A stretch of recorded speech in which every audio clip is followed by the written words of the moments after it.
Ya karena waktu kita juga terbatas, karena ini hari Jumat sampai jam 11 kasih waktu kita. Kalau ada antum mau tanya silakan untuk menambah penjelasan dari apa yang sudah dijelaskan.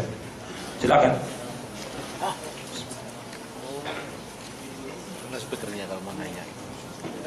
Silakan kalau mau ditulis lebih bagus malah. Akhwat juga bisa ditulis pertanyaannya dibawa ke depan.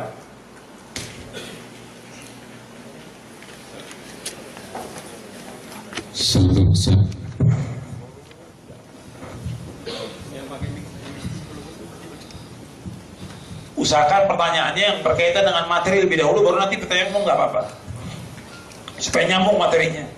Assalamualaikum warahmatullahi wabarakatuh. Salam. Pertanyaan agama itu mudah, Ustaz. Tapi ketika kita tadabbur Al-Quran, ketika Bani Israil suruh masuk ke Palestina, dia mengatakan inna fiha qaumun jabbarun. Idhab anta wa rabbuka wa nahnu hahuna qa'idun. Lihat qaumun jabbarunnya. Jadi bahwa musuh Islam itu kaum jabbarun. Jadi berat gitu, merasa kita berat, kita di kampung juga merasa tidak mampu dengan lingkungan walaupun sama Islam ahli bidah gitu loh. Jadi kita merasa berat gitu. Berarti apakah kita seperti Bani Israil?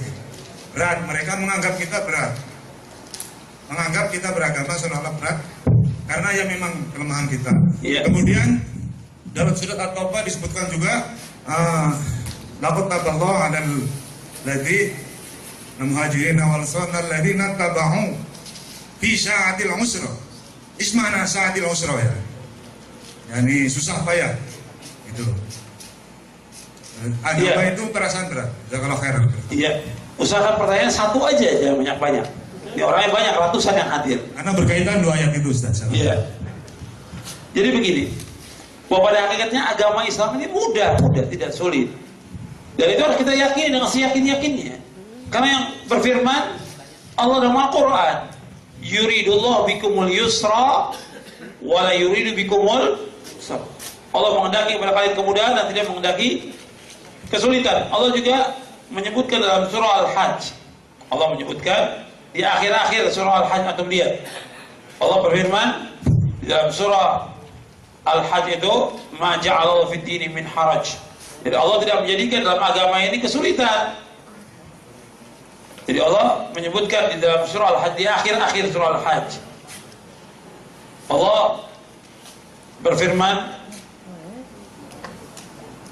di ayat terakhir, ya, disebutkan bahwa Allah tidak menghendaki kesulitan dalam beragama ini. Wa ma ja'ala 'alaikum fid dini min haraj. Dan Allah tidak menjadikan dalam agama ini kesulitan. Allah tidak menjadikan kesulitan. Jadi agama Islam ini mudah. Dan Nabi juga bersabda dalam hadits yang sahih yang diriwayatkan oleh Imam Bukhari, inna hadzal dina yusrun. Sesungguhnya agama Islam ini mudah. Nah, sekarang persoalan berkaitan di lapangan. Tadi yang bertanya mengatakan bagaimana saya menghadapi orang di kampung itu susah, sulit. Karena memang mereka mengikuti siapa? Gurunya, kiainya, ustadznya, dan juga seperti yang Allah sebut dalam Al-Quran, nenek moyang. Yang ketika kita menyampaikan ini sulit untuk menerima kebenaran. Pada hakikatnya manusia diciptakan Allah sesuai dengan fitrah dan condong kepada kebenaran. Tapi fitrah mereka sudah rusak dengan apa? Dengan hawa nafsu, dengan adat istiadat, dengan dosa dan maksiat dan yang lainnya, sehingga terhalang untuk menerima kebenaran itu. Tapi orang kalau seandainya dia tinggal di satu tempat, gak ada pengaruh apa-apa, dia akan condong kepada fitrahnya dan condong untuk menerima kebenaran. Tapi karena di masyarakat artinya sudah bercampur aduk, terkontaminasi sudah dengan berbagai macam pemahaman dan yang lainnya, sehingga ketika kita menyampaikan yang hak ini sulit untuk menerima. Apalagi kiainya, apalagi ustadznya, berat. Makanya kita berusaha menyampaikan kepada mereka yang mudah dulu, yang mudah. Jadi sampaikan dulu mudah, yaitu bagaimana yang mudah, bagaimana mengajak mereka sebagai tujuan mereka diciptakan, yaitu bagaimana mereka beribadah dengan mentauhidkan Allah, mengikhlaskan ibadah kepada Allah. Jangan yang lain yang dibahas. Yang pertama yang harus kita dakwakan kepada umat ini pertama kali tentang apa? Tauhid. Itu dulu. Jangan belum apa-apa masuk masyarakat sudah langsung beda. Ya nggak diterima kita. Sudah langsung semuanya bilang beda, nggak bisa terima mereka. Coba ya dihiaskan dulu yang paling penting, yaitu bagaimana beribadah kepada Allah, mentauhidkan Allah, menjauhkan segala macam perbuatan syirik. Itu dulu. Jadi saya nggak perlu soal bahas tentang Bani Israel dan lainnya. Ada pun yang tadi disebutkan di saat sulit itu sulit dalam masalah segala macamnya. Bukan dalam menerima agama, bukan. Karena orang dalam hidup ini, dalam kita beragama, ada nggak mengalami cobaan ujian? Ada tidak? Ada. Karena Allah akan uji manusia dengan kekurangan harta, kekurangan jiwa, kekurangan makanan, kekurangan buah-buahan. Ada tidak? Ada. Itu yang dikatakan sulit. Tapi agama Islam ini mudah. Kalau cobaan ujian tetap akan ada. Paham ya? Tetap ujian itu akan ada. Cobaan ujian pasti akan ada. Tapi agama ini sendiri adalah agama yang mudah. Jelas? Saya bacakan dulu ini. Ada yang mau tanya langsung. Ya, silakan. Assalamualaikum warahmatullahi wabarakatuh. Coba agak berdiri silakan. Assalamualaikum warahmatullahi wabarakatuh. Salam. Ustaz, saya mau menanyakan, wajibkah kita berimam dan berbaiat kepada imam di saat zaman sekarang ini? Sekian. Assalamualaikum warahmatullahi wabarakatuh. Iya. Pertanyaan, bagaimana kita berbaiat pada imam pada zaman sekarang ini? Imam yang dimaksud dalam Al-Quran maupun dalam hadis Nabi, maksudnya imam yang besar. Artinya yang mimpin negara, itu yang kita baiat. Bukan kelompok. Tidak ada satu jamaah, bikin jamaah berapa orang, umpamanya 20 orang, 100 orang. Kamu jadi imam, saya baiat. Ini nggak boleh dalam Islam. Nanti yang lain bikin lagi, ini membuat perpecahan di tengah kaum muslimin. Dan baiat yang lakukan, baiat yang bid'ah, kata para ulama. Jadi tetap ulil amri yang dibaiat itu ulil amri dalam hadis Nabi, yang dibaiat itu ulil amri, bukan kelompok. Gitu. Jelas Pak? Yang lain? Sebelum saya bacakan ya, pertanyaan banyak ini. Yang lain mau tanya langsung? Ya, silakan. Berdiri. Bismillahirrahmanirrahim. Nama saya Muhammad Nasir dari Makassar. Ya. Terima kasih Ustaz, jazakallahu khair atas taklim yang pada pagi hari ini sangat berharga. Yang saya ingin tanyakan, pertama, tadi pada saat uraian antum tadi pagi ini, antum menyebutkan sebuah hadis Rasulullah SAW mengatakan, "Idza bu'iya al-khalifatain faqtulul tsani." Jika ada dua khalifah dibayat, maka bunuhlah yang kedua. Oh, punten itu tuker dulu. Ya. Iya terus. Ya, Sudah. Apa yang ditanyakan? Ini mencerminkan pentingnya persatuan umat Islam, dan insya Allah dijamin oleh Allah jika umat Islam bersatu, pertolongan Allah Subhanahu Wa Taala akan diberikan kepada seluruh umat Islam. Pertanyaan saya dalam konteks sekarang masih berkaitan dengan pertanyaan tadi tentang baiat. Kalau khalifah kan itu mewadahi seluruh umat Islam seluruh dunia, tidak terpisah antara satu dan yang lain. Zaman sekarang kita dunia sekarang ini mengenal sistem kewarganegaraan. Setiap negara punya presiden atau ulil amri atau raja dan lain sebagainya. Bagaimana menerapkan hadis ini dalam konteks sekarang? Karena tentu tetap hadis Rasul berlaku hingga akhir zaman. Dan janji Allah jika kita berpegang teguh kepada sunnah, pertolongan Allah akan diberikan kepada kita. Itu satu. Yang kedua, Satu aja. masih berkaitan tentang ukhuwah Islamiyah. Bagaimana menerapkan prinsip-prinsip Islam yang sangat kuat ini, ukhuwah Islamiyah dalam konteks adanya kewarganegaraan. Kita semua sudah muslim dan mengucap syahadat, tapi adanya kewarganegaraan terpaksa harus dibeda-bedakan karena adanya kewarganegaraan. Mudah-mudahan Ustaz bisa memberikan pencerahan kepada kita semuanya. Terima kasih. Assalamualaikum warahmatullahi wabarakatuh. Ya. Saya jawab yang pertama. tentang masalah khilafah. Artinya tentang adanya ulil amri di setiap negara. Ini sudah dibahas oleh para ulama sejak zaman dulu. Yang berkaitan dengan al-ahkam as-sultaniyah sudah dibahas. Artinya negara-negara yang memang ada ulil amrinya, apakah bentuknya raja atau presiden atau yang lainnya, ini dibaiat. Adapun hadis yang berkaitan dengan tadi, apabila di tempat itu, di negara itu, di Indonesia umpamanya, ada beberapa orang yang menganggap diri sebagai khalifah. Nah ini yang dimaksud dengan hadis ini dibunuh. Jadi bukannya ada negara lain yang punya presiden juga nggak bisa, karena nggak mungkin kondisi yang sekarang ini menjadi satu khalifah. Beda di zaman Nabi SAW. Kalau sekarang sudah semakin besar pengaruh Islam ke seluruh dunia, maka tiap negara itulah yang negara Islam itu dia sebagai pimpinan ulil amri yang dibaiat. Jadi hadis itu kapan berlaku? Kalau memang ada orang yang membaiat di dalam negara, dia bikin negara dalam negara yang dia melaksanakan menurut dirinya bahwa dia yang berhak untuk menjadi khalifah. Kalau kita lihat, mereka nggak punya kemampuan sama sekali, nggak bisa melaksanakan hukum Allah, nggak bisa melaksanakan kekuatan, nggak punya apa-apa, cuma dakwaan aja. Itu yang terjadi di Indonesia maupun beberapa tempat yang lainnya. Adapun yang berkaitan dengan masalah ukhuwah Islam tetap wajib dijaga. Muslim dengan Muslim wajib. Allah berfirman, innamal mu'minuna ikhwatun fa'aslihu baina akhwaykum wattaqullaha la'allakum turhamun. Adapun soal pembagian negara segala macam warga negara itu urusannya nanti daripada ulil amri. Saya jawab, kita tetap menurut syariat harus. Para ulama di sini pun menganjurkan demikian, harus kita saling menghormati sama Muslim, nggak boleh dibedakan, semua sama. Yang mulia di sisi Allah yang mana? Yang takwa. Inna akramakum indallahi atqakum, yang takwa yang mulia. Bukan yang warga negara, bukan yang lainnya, bukan yang takwa menurut syariat. Ini kadang-kadang aturan negara, wallahu a'lam, seperti itu. Saya jawab dulu ini karena sudah banyak yang masuk. Saya jawab dulu. Apa saja yang membatalkan Islam? Ini panjang ya, bicara tentang nawaqid. Nawaqid Islam banyak ya, disebutkan oleh para ulama tentang nawaqidul Islam.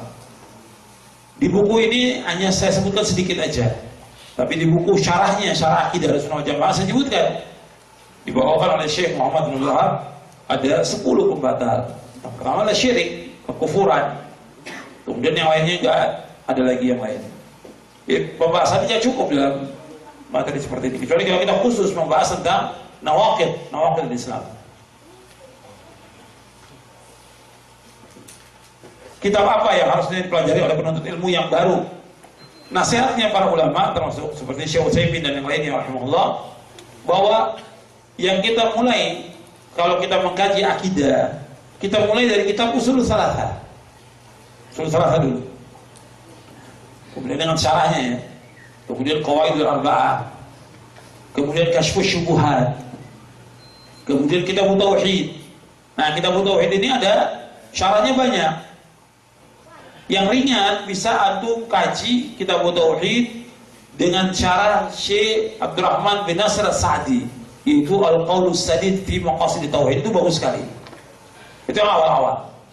Antum baca. Itu bisa diulang-ulang itu Kitabut Tauhid.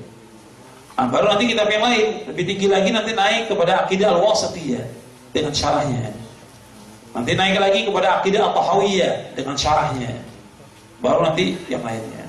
Itu manfaat betul kalau kajinya berurutan seperti itu, istifadahnya banyak nanti. Tapi kitab-kitab yang lain juga antum baca, seperti kitab untuk menuntut ilmu, antum baca kitabnya Syekh Utsaimin, Kitabul Ilmi. Kalau antum sudah bisa bahasa Arab, antum juga baca kitab Jami' Bainul Mufadli. Bagus sekali untuk baca itu. Jadi untuk talabul ilmi ada di buku saya, buku Menuntut Ilmu Jalan Surga, itu ada saya sebutkan tahapan pertama bukunya ini, tahapan kedua saya sebutkan 4 tahapan di buku Menuntut Ilmu Jalan Surga. Nanti Anda bisa lihat di situ.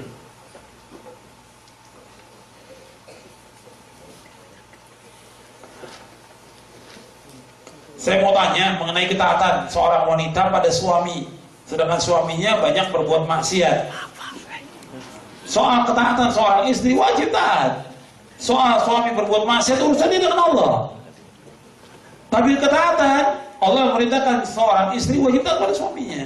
Seorang istri juga wajib mengingatkan suaminya tentang wajibnya dia taat kepada Allah dan taat kepada Rasul. Ini ajarannya sama-sama seperti gini. Kita wajib taat kepada kedua orang tua kita. Orang tua kita cerai, wajib taat tidak? Wajib taat kepada bapak, kepada ibu tetap wajib meskipun dia cerai. Atau bapak berbuat dosa dan maksiat, wajib tetap taat kita kepada dia. Tapi nggak boleh taat dalam berbuat maksiat. Ketaatan itu tetap, bapak suruh kita ikuti. Tapi kalau dia menyuruh untuk berbuat maksiat, tidak boleh taat.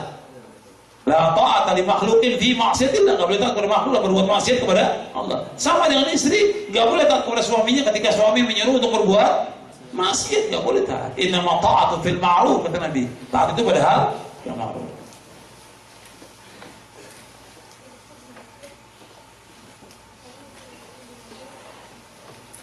Ini ada materi yang nggak ada kaitan. Hukum bom bunuh diri seperti hujan.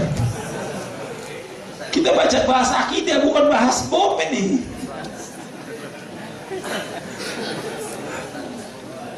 Kita bicara soal akidah dulu, yang penting akidah dulu. Dalam Islam nggak ada istilah bom bunuh diri. Nggak ada, dalam Islam nggak ada. Dan itu termasuk bunuh diri. Dan orang yang bunuh dirinya itu dia dosa besar. Dilarang oleh Allah. Allah melarang kita untuk membinasakan diri kita. Wala tulqu biaidikum ila tahluka. Jangan kamu campakkan dari kebinasaan. Allah berfirman, wala taqtulu anfusakum innallaha kana bikum rahimah. Jangan kamu membunuh diri kalian.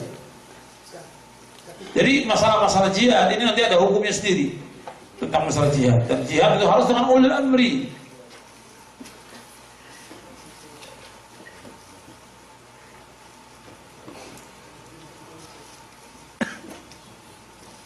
Bagaimana kalau orang meninggalkan sholat yang wajib?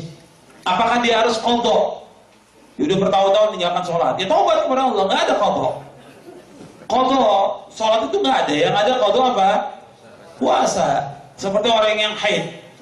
Dikatakan oleh Aisyah, kunna nu'maru bi qada'is shaum wa la nu'maru bi qada'is shaum. Kami perempuan diperintahkan untuk mengqadha puasa, tapi kami nggak diperintahkan untuk mengqadha sholat. Jadi sholat itu dia wajib taubat kalau dia pernah tinggalkan dulu, dia pernah berbuat nggak sholat, bertahun-tahun nggak sholat, wajib taubat kepada Allah dengan taubatan nasuha. Dan nggak bisa juga dibayar fidyah. Kalau dia meninggal kasih fidyah. Kalau seperti ini enak orang kaya nantinya. Jadi kalau meninggal cukup bayar fidyah terhapus, nggak bisa. Tetap dosanya dosa besar. Meninggalkan sholat dosanya lebih besar daripada dosa minum khamar. Meninggalkan sholat dosanya lebih besar daripada dosa mencuri. Dosa meninggalkan sholat lebih besar dosanya daripada dosa berzina. Itu dijelaskan oleh Syekhul Islam Ibnu Taimiyah dalam Majmu' Fatawa. Juga dijelaskan oleh Ibnu Qayyim dalam kitabnya As-Shalah wa Hukmu Tarikiha. Jadi dosanya besar. Bahkan orang yang meninggalkan sholat diambang pintu kekafiran bainar rajuli wa bainas syirki wal kufri tarkus shalah. Antara seorang dan kesyirikan kekufuran meninggalkan sholat. Kalau dia meninggalkan sholat, dia berada di ambang pintu kekafiran. Makanya ini wajib ditaubat kepada Allah dengan taubatan nasuha. Bagaimana hukumnya sungkem kepada orang tua? Nggak boleh. Kita tunduk aja, menundukkan badan kita nggak boleh. Memang kita dengan orang atasan ya, gini nggak boleh dalam Islam. Hak rukuk dan sujud itu hak Allah. Allah berfirman dalam surah Al-Jin, wa annal masajida lillahi fala tad'u ma'allahi ahada. Bahwa anggota sujud ini milik Allah semuanya. Dan jangan kalian berdoa kepada selain Allah padanya. Tidak boleh. Jadi kita dibenarkan. Kita wajib taat kepada orang tua, berbuat baik kepada orang tua wajib. Tapi untuk ruku, sujud, sungkem nggak boleh.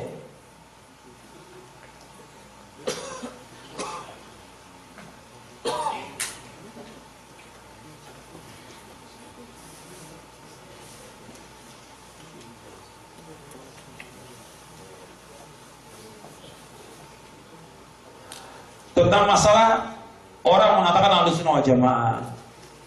Banyak yang mengatakan Ahlussunnah, termasuk juga Sufi. Tadi sudah jelaskan, dilihat dari akidahnya, dilihat dari keyakinannya, dilihat juga dari prinsip dia beragama, nanti akan terlihat. Dari yang pertama saja sudah keluar sufi di situ. Karena sufi dia tidak pakai dalil dari Quran maupun Sunnah. Yang dipakai apa? Perkataan syekhnya. Tarekat sufi ya. Yang dipakai siapa? Yang dipakai perkataan syekhnya. Yang dipakai dalilnya apa? Mimpi. Betul tidak? Mimpi. Bukannya dalil Quran, bukan Sunnah, mimpi. Perkataan syekhnya atau mimpi. Ini dari sini aja sudah kelihatan bedanya antara mereka dengan Ahlussunnah. Bagaimana cara mengenal Tuhan? Dengan mata hati. Mengenal Allah SWT secara fitrah. Manusia sudah mengenal Allah secara fitrah, tapi mereka harus tahu dengan dalil lagi. Fitrah atau orang kafir mengakui tidak tentang adanya Allah. Mengakui orang kafir. Orang-orang musyrik Mekah mengakui. Sampai Allah mengatakan, wala in sa'altahum man khalaqas samawati wal arda la yaquluna Allah. Seandainya kamu tanya kepada mereka siapa yang menciptakan langit dan bumi, mereka kata Allah. Artinya mereka tahu tentang adanya Allah, tapi mereka tidak tahu bagaimana beribadah kepada Allah. Makanya itu perlu diajarkan. Fitrah manusia mengakui. Makanya Allah Subhanahu wa taala menyebutkan bahwa makhluk ini semua manusia wajib menghadap mana?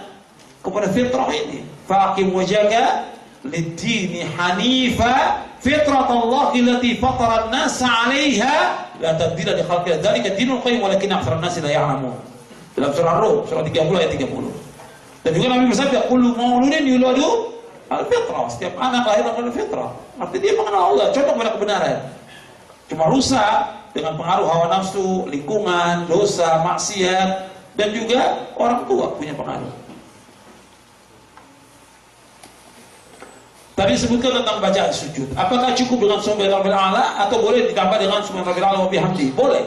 Subhanallah a'la saja boleh, ditambah juga dengan wa bihamdi boleh. Itu dihasankan oleh Syekh Albani dalam kitabnya Aslu Sifat Salatin Nabi 3 jilid.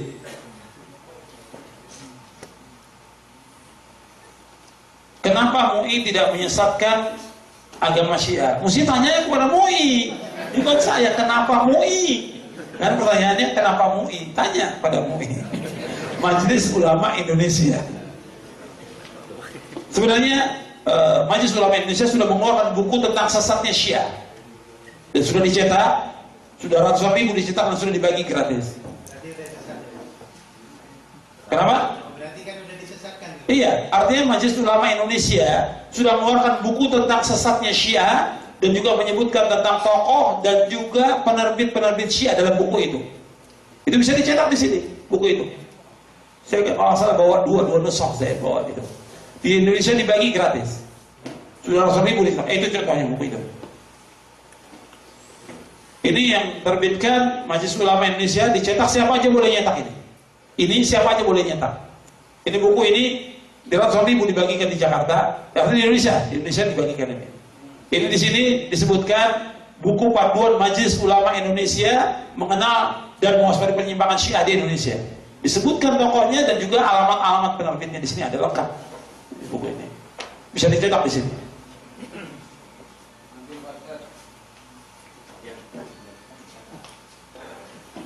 Ya jangan cuma nyetak aja, mesti ada yang modalin. Kalau ada yang modal gimana nyetaknya?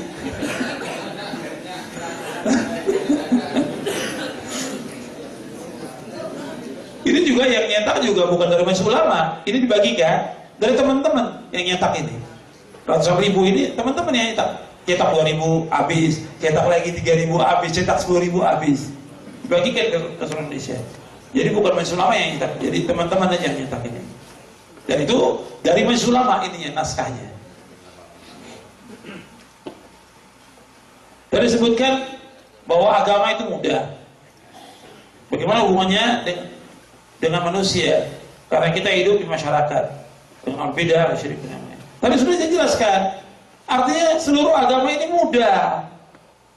Kita dalam melaksanakan agama kepada Allah dan kepada manusia ini mudah. Cuma kadang-kadang ikhwan fillah azakumullah, kadang-kadang muamalah kita juga kurang baik gitu. Artinya sikap kita kepada masyarakat yang awam juga tidak baik. Mereka awam nggak ngerti agama, tentunya dikasih yang mudah dulu penjelasan tentang agama. Kadang-kadang kita langsung to the point, langsung mengatakan syirik, bid'ah, ini nggak boleh, ini haram, bingung masyarakat. Antum dikasih hidayah oleh Allah, mudah dalam menerima kebenaran, tapi belum tentu orang lain mudah dalam menerima kebenaran. Iya tidak? Iya. Saya beri contoh. Abu Thalib ketika menerima kebenaran sulit atau mudah? Susah, dia nggak dapat hidayah. Tapi Salman Al-Farisi yang jalan dari Persia sampai ke Madinah dikasih hidayah oleh Allah. Salman Al-Khair. Abu Thalib bersama Nabi nggak dikasih petunjuk, tidak masuk Islam. Ini hidayah. Jadi ada orang diberikan oleh Allah kemudahan, antum diberikan oleh Allah kemudahan untuk menerima agama Islam. Belum tentu orang tua kita mudah dalam menerima Islam. Iya tidak? Orang tua kita belajar tentang segala macam sudah, yang bid'ah, yang syirik, toreko, segala macam. Sekarang antum dapat ilmu, antum mau menyampaikan, nggak mungkin diterima dalam sehari atau 2 hari atau seminggu. Mungkin proses waktu yang panjang, dan juga dengan doa kita kepada Allah, Allah aku bukakan hatinya dia. Iya tidak? Nah begitu dalam kita bergaul dengan masyarakat. Ketika kita dapat hidayah dari Allah, kita akan sampaikan. Perlu waktu, perlu kesabaran, perlu lemah lembut dalam menyampaikan kepada mereka. Nah kadang-kadang kita tidak. Kita langsung udah ini syirik, ini bid'ah. Nggak bisa. Pelan-pelan kita menjelaskan kepada mereka, tapi kita nggak ikut dengan syiriknya, nggak ikut dengan bid'ahnya. Kalau dakwah kita ditolak, dakwahnya para nabi ditolak atau tidak? Ditolak dakwahnya para nabi. Sampai satu hadis. Nabi SAW, ketika Nabi mendapatkan wahyu, ya, pertama kali dapat wahyu, Nabi menggigil, diselimuti oleh Khadijah bintu Khawatir Danha. Kemudian dia panggil sepupunya Waraqah bin Naufal radhiyallahu anhu. Kemudian ditanya tentang cerita yang dikisahkan oleh Nabi. Kemudian kata Waraqah, apa kata Waraqah? Ma min rajulin ja'a mithla ma ji'ta bihi na'udi. Kata Waraqah, tidak ada seorang pun yang membawa seperti yang kau bawa, pasti dimusuhi, pasti dimusuhi. Ini hadis di awal-awal kitab Bad'il Wahyi di Sahih Bukhari, bisa melihat di hadis nomor 3. Ya di Sahih Bukhari. Tidak ada seorang pun yang datang seperti yang kau bawa Muhammad, mesti kau pasti akan dimusuhi. Dalam riwayat yang lain disebutkan illa udhi. Dalam riwayat yang lain disebutkan udi, dalam riwayat yang lain disebutkan udhi. Seperti dijelaskan oleh Al-Hafidz Ibnu Hajar. Jadi setiap yang kita bawa dari Quran dan Sunnah, yang jelas ini hak benar, tapi dicela, dicaci, dimaki, dihina. Jadi kita begitu juga ketika kita berhadapan dengan masyarakat, mesti seperti Nabi dikatakan oleh orang-orang musyrik Mekah, orang yang amanah ala amin. Tapi begitu Nabi membawakan dakwah tauhid, bagaimana? Dimusuhi. Dan ini sunnatullah, nggak akan berubah sunnatullah ini. Kita perlu sabar dalam kita berdakwah. Tadi disebutkan tentang kullu bid'atin dhalalah. Kata ahli bid'ah bahwa setiap lafal kullu selesai nakira berarti sebagian. Ini kok ngajarin Nabi ya? Nabi ini orang Arab bukan? Yang paling tinggi, paling mulia nasabnya. Ketika Nabi bersabda sallallahu alaihi wasallam kullu bid'atin dhalalah, Nabi tahu nggak yang disabdakan ini? Nabi tahu nggak yang disabdakan? Ya paling tahu ya Nabi sallallahu alaihi wasallam. Para sahabat yang disampaikan, tahu tidak? Baru ngerti nahu sedikit, nakiro segala macam, sudah mau ngelawan Rasulullah SAW. Keterlaluan. Nabi yang paling paham bahasa Arab, Nabi sudah menjelaskan kullu bid'atin dhalalah wa kullu dhalalatin finnar. Setiap bid'ah sesat, setiap kesatuan neraka. Nabi bersabda demikian. Dipahami oleh sahabat demikian. Sahabat paham nggak bahasanya Nabi? Paham. Orang-orang Arab paham. Makanya dikatakan oleh Ibnu Umar, anda perhatikan perkataan Ibnu Umar. Kata Ibnu Umar, kullu bid'atin dhalalah wa in ra'ahan nasu hasanatan. Kata Ibnu Umar, setiap bid'ah itu sesat semuanya, meskipun orang memandang baik. Meskipun orang bilang itu hasanah, tetap apa? Bid'ah. Ibnu Umar mengatakan kullu bid'atin dhalalah wa in ra'ahan nasu hasanatan. Setiap bid'ah meskipun orang memandang baik. Jadi pandangan orang mengatakan bid'ah itu baik, tetap tidak baik, semuanya sesat. Yang mengatakan sesat Rasulullah SAW. Kalau dikatakan bahwa bid'ah itu tidak semuanya sesat, sekarang saya jelaskan kepada antum perhatikan. Ya, kullu bid'atin dhalalah wa kullu dhalalatin finnar. Setiap bid'ah sesat, setiap kesesatan tempat neraka. Sekarang saya mau tanya kepada antum, setiap kesesatan neraka. Ini kalimatnya kullu dolalatin finnar. Ada nggak sebagian sesat di sorga? Jawab. Ada nggak sebagian sesat di sorga? Nggak ada. Kullu, semuanya berarti. Semua kesesatan tempatnya di mana? Di neraka. Sekarang kita kembali kepada awal. Kullu bid'atin, kullu juga lafadznya. Setiap bid'ah adalah sesat. Berarti semuanya bid'ah sesat. Kalau dia berada separohnya hasanah, berarti ada separuh yang sesat berada di mana? Di surga. Bertentangan dengan syariat, bertentangan dengan akal, bertentangan dengan fitrah. Jelas ini? Jelas. Cuma kadang-kadang kita dibodohin sama orang yang belum belajar nahwu shoroh.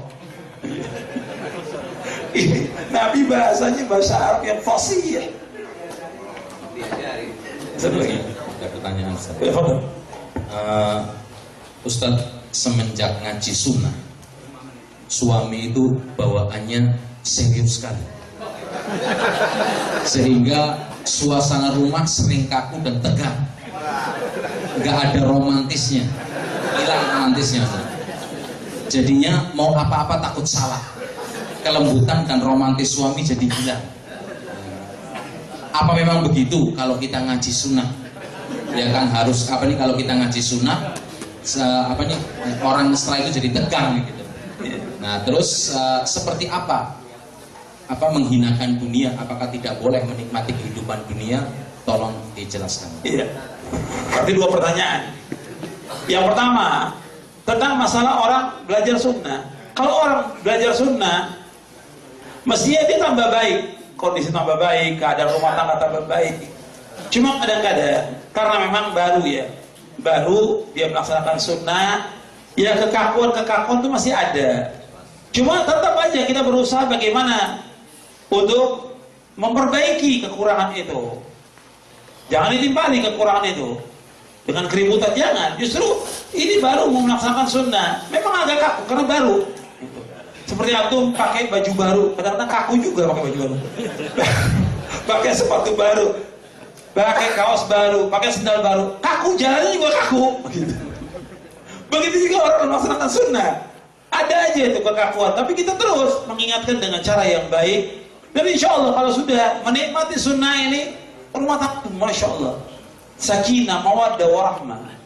Nah kadang-kadang suami juga tidak mendukung istrinya melaksanakan sunnah, atau kebalikan, suami melaksanakan sunnah, istrinya mendukung. Maka ini diberikan pengertian dan juga di samping itu dengan doa. Bukan dengan kekerasan, dia akan selesai dengan kekerasan. Dengan kelemah lembutan, masuk ke dalam agama ini dengan lemah lembut, dengan keras nggak akan bisa. Dengan keras nggak bisa. Dan juga yang perlu diingat, kalau umpamanya kita melaksanakan sunnah, istri belum bisa memahami, kita jelaskan dengan baik kepada dia. Dan insya Allah dia akan ikut. Yang namanya perempuan ikut pada suami. Nah suami ketika istrinya melaksanakan sunnah, maksudnya suami mendukung dan dia telah berbuat kebaikan.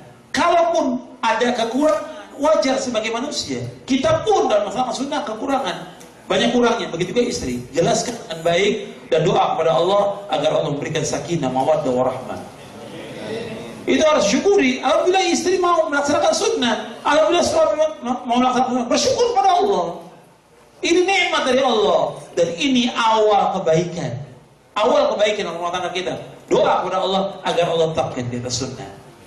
Jadi bukan kemudian dilawan dengan emosi, dengan marah, bukan. Salah. Kemudian kita berusaha untuk mengkaji lagi, belajar lagi, karena tak cukup. Jangan merasa ikut sunnah cukup, terus ngaji lagi, terus laksanakan sunnah ini. Bangun tengah malam, doa kepada Allah, Allah akan mudahkan semuanya. Yang kedua, kita tidak boleh, kita harus menghinakan. Oh iya, baik.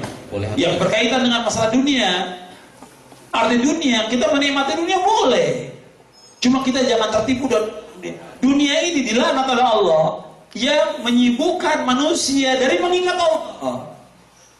Jadi dunia boleh kita nikmati, cuma sekedarnya. Cuma jangan sampai ke dunia itu jadi tujuan hidup kita. Dan jangan sampai kita disibukkan oleh dunia dalam kita beribadah kepada Allah Subhanahu wa ta'ala. Boleh kita nikmati dunia. Makanya Nabi SAW menyebutkan dalam hadis tentang dunia ini dilaknat. Artinya yang dilaknat oleh Allah ini semua dunia ini yang melalaikan manusia dengan Allah. Yang dikecualikan 4. Dalam hadis yang diriwayatkan oleh Imam Ibnu Majah dan yang lainnya, Nabi bersabda, dan juga Tirmidzi, ala inna dunya mal'unatun mal'un ma fiha illa dzikrullah wa ma wala wa alimun wa muta'allimun. Kata Nabi, dunia ini dilanat, dan dilanat semua yang dalamnya, kecuali apa? Nabi menyebutkan yaitu orang-orang yang berzikir yang sesuai dengan sunnah. Yang kedua, orang-orang yang melaksanakan apa yang dicintai Allah. Yang ketiga, orang-orang yang mengajarkan kebaikan. Yang keempat, orang-orang yang belajar. Ini yang terhindar dari laknat Allah Subhanahu wa taala. Ya, dunia boleh kita nikmati, kan juga dihiasi kita dengan kesenangan, tapi jangan sampai melarikan dari mengingat Allah. Karena Allah berfirman, ya ayyuhalladzina la tulhikum amwalukum wala auladukum an dzikrillah. Nah, yang lain. Ya, di sini ada pertanyaan Ustaz, gimana hukumnya jimat, kemudian pasang susuk ditaruh di tato dari emas, ditaruh dimasukin ke kemben, ya kan? Apakah wajib dikeluarin susuknya? Intinya gimana cara tobatnya? Iya. Tentang masalah jimat, ini hukumnya termasuk syirik. Nabi SAW bersabda dalam hadis yang sahih, inna ruqa wa tamaima wa tiwalada syirkun. Sesungguhnya ruqyah, jimat-jimat, tangkal-tangkal itulah syirik. Kata Nabi SAW, man ta'allaqa tamimatan faqad asyrak. Barang siapa yang menggantungkan jimat, maka dia telah berbuat syirik. Jimat nggak ada manfaat sama sekali, tidak bisa menolak bahaya dan tidak juga mendatangkan manfaat, tidak sama sekali. Yang bisa mendatangkan manfaat hanya Allah, yang bisa menolak hanya Allah. Nggak boleh kita menggantungkan hati kita kepada makhluk, apalagi kepada benda, nggak boleh. Gantungkan hati kita hanya kepada Allah Subhanahu wa taala. Jadi benda-benda itu nggak ada manfaat sama sekali, justru membuat orang tambah lemah. Orang yang pakai jimat itu bukan tambah kuat, tambah lemah. Umpamanya jimatnya ketinggalan, bagaimana? Takutnya luar biasa, was-was hidupnya. Makanya yang ini nggak ada manfaat sama sekali. Jadi bagi yang bertanya, buang ini, bakar. Semuanya nggak ada manfaat. Susuk apa semua nggak ada manfaatnya. Membuat kita lemah dan kita berdosa besar dengan sebab taubat, dengan taubatan nasuha. Tapi buang benda-benda itu apa aja? Apakah bentuknya kertas, bentuknya susuk, bentuknya bacaan-bacaan, buang semuanya, bakar. Gak ada manfaat sama sekali. Kita kembali kepada Quran Sunnah menurut salafus saleh dan kita bertaubat kepada Allah Taala. Kita belajar Quran Sunnah dengan pemahaman yang benar. Ya, yang lain. Apa yang dimaksudkan dengan ilmu tarekat, Ustaz? Karena banyak sekali kita mendengar aliran-aliran tarekat. Ya, tarekat ini artinya jalan yang dipakai oleh manusia untuk menuju kepada Allah. Tadi sudah kita bahas dalam syarah akidah bahwa masalah tarekat artinya dilakukan oleh manusia untuk menuju kepada Allah. Tadi sudah kita jelaskan bahwa agama Islam sudah sempurna. Dalam Islam tidak ada istilah tarekat atau cara-cara dan yang lainnya. Allah sudah jelaskan. Makanya Al-Hafidz Ibnu Katsir ketika menafsirkan ayat ini, ayat yang surah Al-Maidah ayat 3, kata beliau, wala tariqata illa tariqati Muhammad SAW, wala syari'ata illa syari'at Muhammad SAW. Tidak ada tarekat kecuali tarekat yang dibawa oleh Nabi Muhammad, dan tidak ada syariat kecuali syariat yang dibawa oleh Nabi Muhammad SAW. Jadi tidak ada yang dibuat oleh manusia. Tarekat banyak, puluhan nama. Ada Tijaniyah, Qadiriyah, Sanusiyah, Rifaiyah, segala macam sudah. Naqsyabandiyah. Ini buatan manusia, buatan manusia. Buatan manusia. Makanya kalau ada orang mengatakan kita beragama harus ikut tarekat. Kalau nggak tarekat sesat, masuk neraka. Tanya kepada orang-orang itu, Imam Syafi'i ikut tarekat apa? Imam Syafi'i ikut tarekat apa? Apa antum berani mengatakan Imam Syafi'i sesat? Gak berani dia. Abu Bakar ikut tarekat siapa? Abu Bakar Siddiq radhiyallahu anhu arda. Jadi agama ikuti Quran dan Sunnah, bukan ikut tarekat, bukan ikut aliran, bukan ikut golongan. Quran dan Sunnah. Ulama menjelaskan agar manusia mengikuti Quran Sunnah, bukan kita ikuti. Ulama menjelaskan sebagai petunjuk jalan ulama ini. Sama seperti kita sekarang ini. Kita dari Indonesia datang ke Saudi nggak tahu kemana kita berjalan. Mekah di mana nggak tahu kita. Orang tunjukin. Sudah sampai di Mekah depan Ka'bah, ya udah kita menghadap ke Ka'bah. Kalau kita nggak tahu tempat lain, kita tanya kiblat itu kemana. Tapi kalau sudah depan Ka'bah, tanya lagi ya. Ini permisalannya. Ketika kita nggak tahu jalan, kita tanya pada orang, kiblat itu di mana? Saya nggak tahu. Saya tinggal di Jeddah, nggak tahu kiblat itu mana. Tapi sesudah kita sampai di Mekah, masuk Masjidil Haram, depan Ka'bah, tanya lagi nggak pada ulamanya? Ya kiblat itu mata kita. Begitu juga dalam kita beragama. Ulama menunjukin dalil. Dalilnya, ini hadisnya.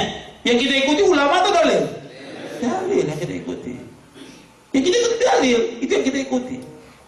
Kalau kita belum tahu dalilnya, tanya lagi pada ulama. Dalilnya sahih atau tidak?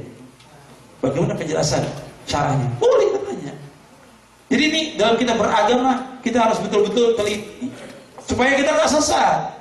Sama seperti kita antum pulang ke Indonesia, mau beli tanah, beli mobil, antum tanya nggak suratnya? Tanya suratnya, bener nggak, palsu nggak, detail tanyanya sampai berhari-hari. Kalau buat dunia, tapi buat akhirat orang kasih ini yang kalau mau selamat nih ikut orang, terima aja samina wa ta'ana masuk. Gila dua akhirat kita nggak mau tanya-tanya. Gila dunia kita luar biasa telitinya. Ini sahih apa enggak nih? Tanahnya gimana? Benar atau enggak ini? Tanya ke BPN dulu. Ya suratnya asli atau tidak? Sertifikatnya. Sampai seperti itu untuk dunia. Tapi akhirat kita nggak pernah tanya.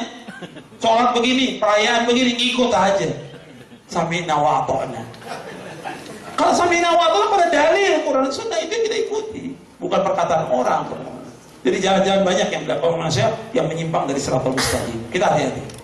Karena Nabi sudah menyebutkan bahwa jalan yang sesat itu banyak, jalan yang selamat hanya satu. Nah, yang lain.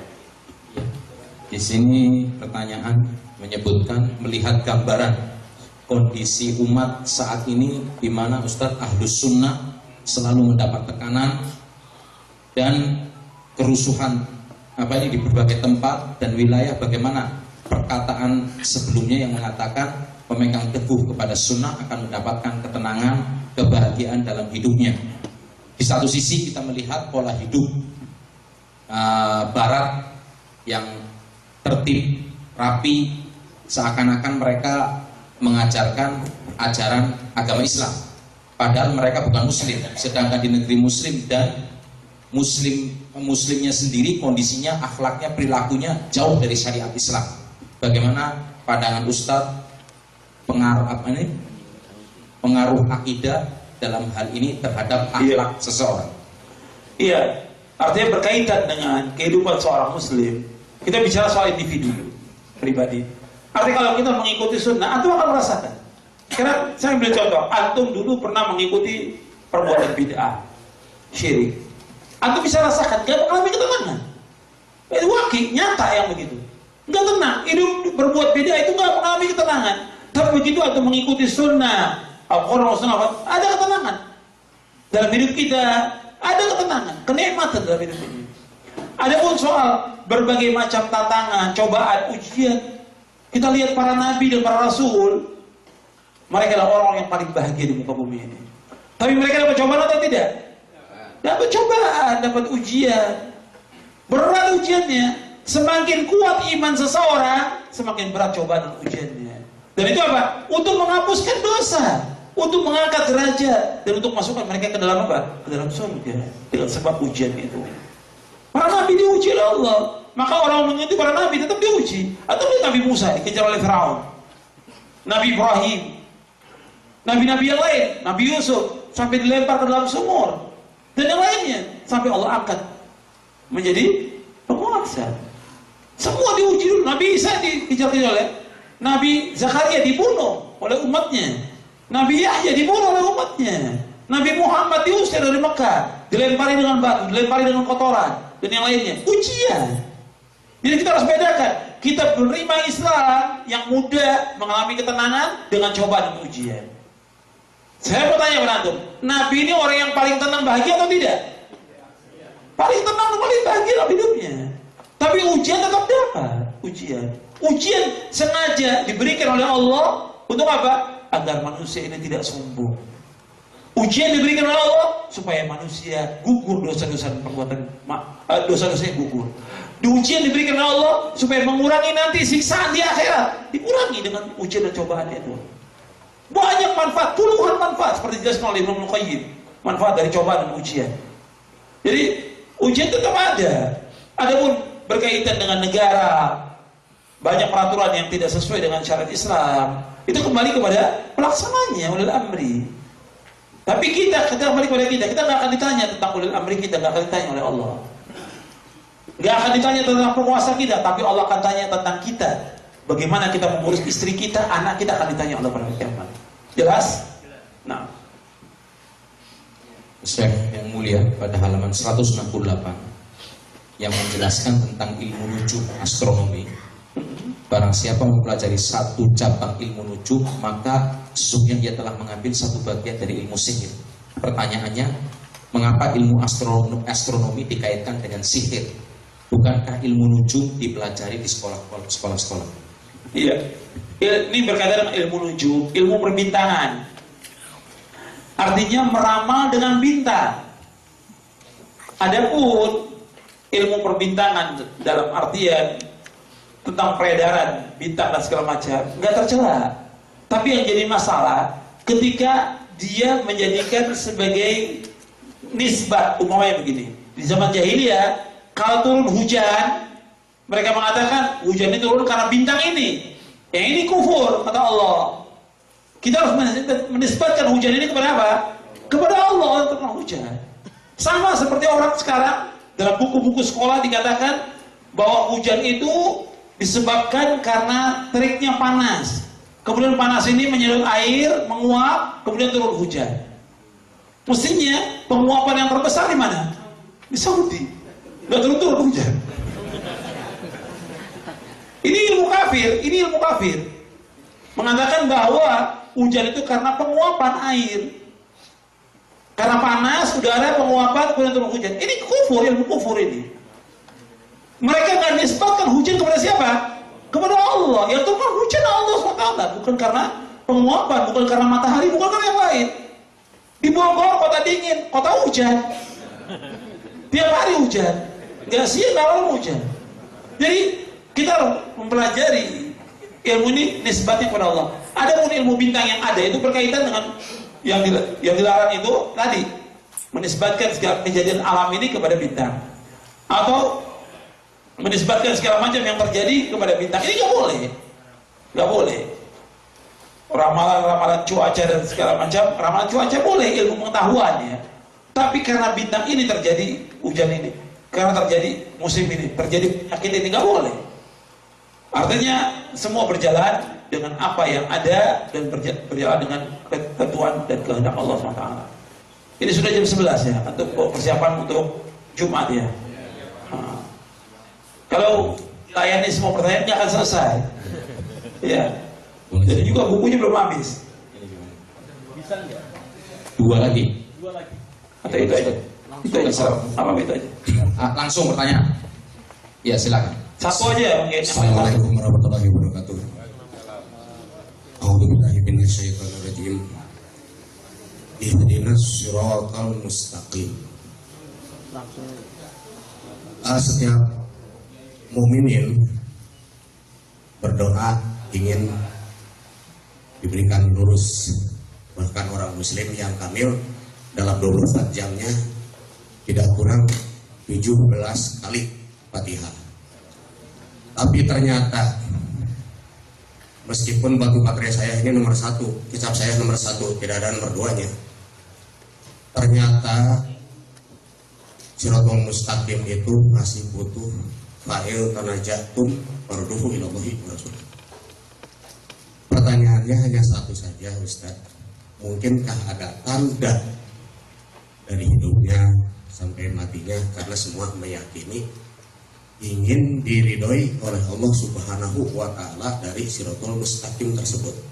Adakah tanda-tanda orang yang diridhoi Allah itu yang dilihat umum atau di dalam keyakinan masing-masing? Jazakumullah. Ya. Assalamualaikum warahmatullahi wabarakatuh.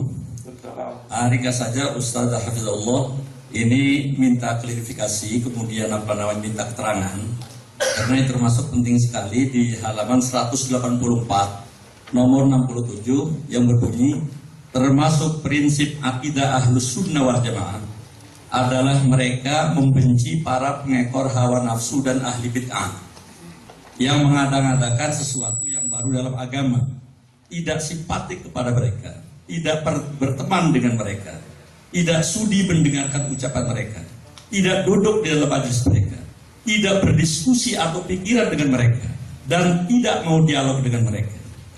Rasulullah SAW bersabda, "Sayakunu fi akhir ummati unasun yuhadditsunakum ma lam tasma'u antum wala aba'ukum fa iyyakum wa iyyahum."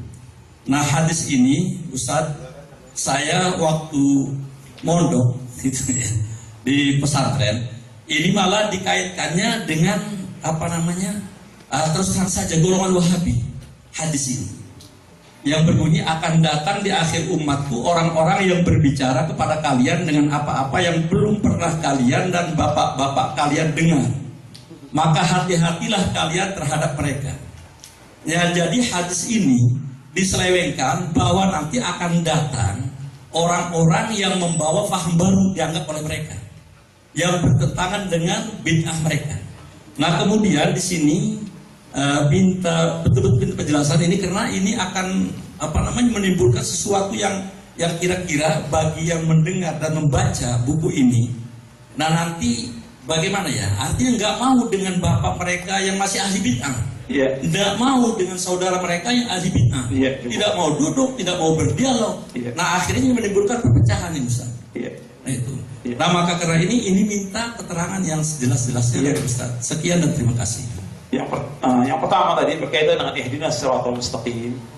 Ada yang tunjukin kami ke jalan yang lurus. Kita minta 17 kali kepada Allah. Jalan yang lurus itu jalan yang telah ditempuh oleh Rasulullah SAW dan para sahabatnya. Kan disebutkan di situ siratal ladzina an'amta 'alaihim. Jalannya orang-orang yang kau bernikmat atas mereka. Jalan yang telah bernikmat ditafsirkan oleh para mufassirin. Itu ada 4. Yang dimaksud ihdinas siratal mustaqim itu 4. Yang pertama maknanya al-haq, kebenaran. Yang kedua maknanya al-Islam. Yang ketiga Al-Quran. Yang keempat Abu Bakar dan Umar.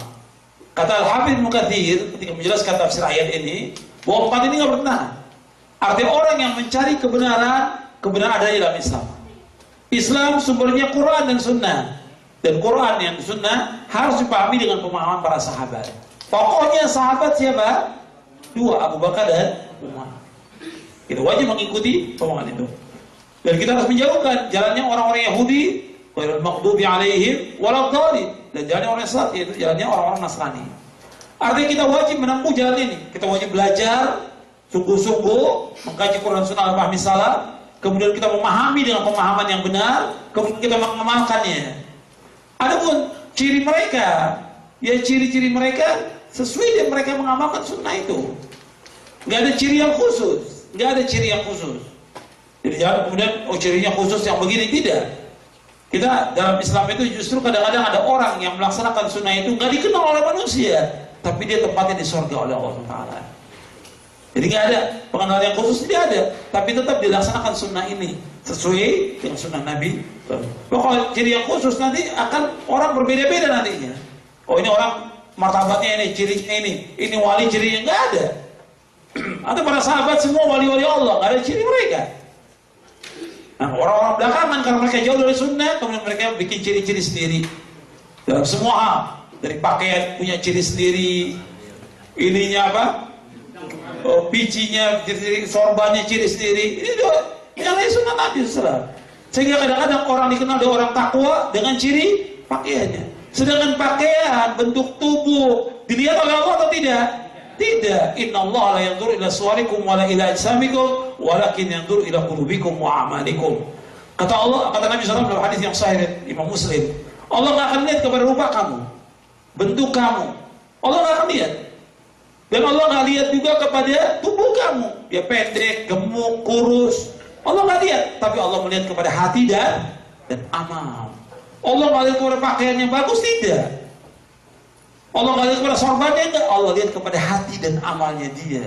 Itu ciri dalam Islam, dalam amal.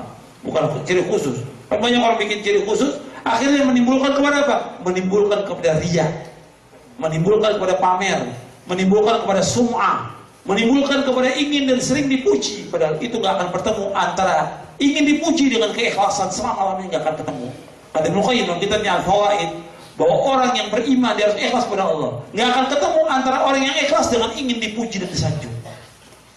Jelas? Yang kedua sekarang. Yang kedua, pertanyaan berkaitan dengan sikap Ahlussunnah pada bidah. Ini saya ringkas dari kitab-kitab para ulama. Puluhan kitab saya ringkas ini. Bukan satu kitab. Ini untuk poin ini saya ringkas 10, mungkin itu 15 kitab. Bagaimana sikap Ahlussunnah kepada bidah secara umum. Artinya nggak boleh salam. Tentunya Ahlul Bidah yang betul-betul dia tokoh Ahlul Bidah. Tokoh. Nggak boleh kita ucapkan salam kepada mereka. Nggak boleh kita senyum kepada mereka. Nggak boleh meningkatkan anak kita pada Ahlul Bidah. Dan yang lainnya disebutkan oleh para ulama. Dan ada dalam kitab-kitabnya. Saya jelaskan sedikit juga di syarahnya. Syarah Aqidah Ahlussunnah wal Jamaah. Saya jelaskan di sini bagaimana penjelasan para imam dalam kitab-kitab mereka. Mereka judul tentang Baro'ah. Hatta Imam An-Nawawi dalam kitabnya Al-Adhkar sudah menulis tentang judul kitabnya di babnya itu tentang wajibnya menjauhkan Ahlul Bidah. Tapi bukan berarti bahwa dalam praktek kita bermasyarakat langsung tidak senyum dengan mereka, tidak salam. Kita lihat kepada maslahat dan mafsadah. Seluruh syariat Islam ini kembali kepada maslahat dan mafsadah. Maslahat tidak jika kita begitu. Kalau nggak maslahat, ya kita tetap ucapkan salam.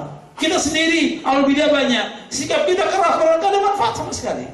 Justru dengan kita berlaku lembut dengan mereka pun Allah berikan hidayah. Tapi nggak boleh kita toleransi dengan bid'ah dan syiriknya. Tapi kita berbuat baik boleh. Sama Nabi SAW berbuat baik kepada orang kafir. Ada orang kafir sakit, Nabi jenguk. Kafir, Nabi jenguk. Berarti termasuk hak muslim dengan muslim. Kalau orang sakit jenguk orang muslim. Ini orang kafir nggak punya hak deh kepada kita. Tapi Nabi jenguk. Tujuannya Nabi apa? Mendakwakan agar dia masuk ke dalam agama Islam. Kita juga boleh menjenguk Ahlul Bidah. Tujuannya apa? Agar dia mengikuti apa? Sunnah. Tujuannya itu. Tapi lihat kepada maslahat dan mafsadah. Dan ini yang menentukan oleh para ulama. Perlu syarah panjang penjelasan tentang ini. Tapi ini sudah cukup. Ada pun hadis yang dibawakan. Memang Ahlul Bidah membawakan hadis ini. Banyak. Kadang-kadang hadisnya benar dipakai untuk yang salah. Hadisnya benar. Sama seperti Khawarij. Khawarij mengatakan apa? Inil hukmu illallah. Hukum itu milik Allah. Kata Ali bin Abi Thalib radhiyallahu, kalimatu haqqin urida biha batil. Kalimat yang hak yang dikehendaki oleh kebatilan untuk mengkafirkan semua penguasa. Kalimatnya benar, Quran dibawa, tapi yang dituju apa? Pengkafiran. Begitu juga tadi. Hadis ini benar dibawa oleh Ahlul Bidah untuk menjauhkan Ahlus Sunnah. Wallahu a'lam bishawab. Ini cukup sampai di sini kajian kita, mudah-mudahan bermanfaat. Dan kurang lebihnya saya mohon maaf. Dan mudah-mudahan yang kita kaji bermanfaat dan kita amalkan. Pertemuan kita sedikit, mudah-mudahan bermanfaat. Ya, antum baca lagi di rumah. Mudah-mudahan kita diberikan hidayah taufik dari Allah dan tetap berpegang teguh di atas sunnah Nabi Sallallahu Alaihi Wasallam. Belum selesai, belum ditutup majelisnya. Untuk sabar sedikit dari saya cukup. Wassalamualaikum warahmatullahi wabarakatuh.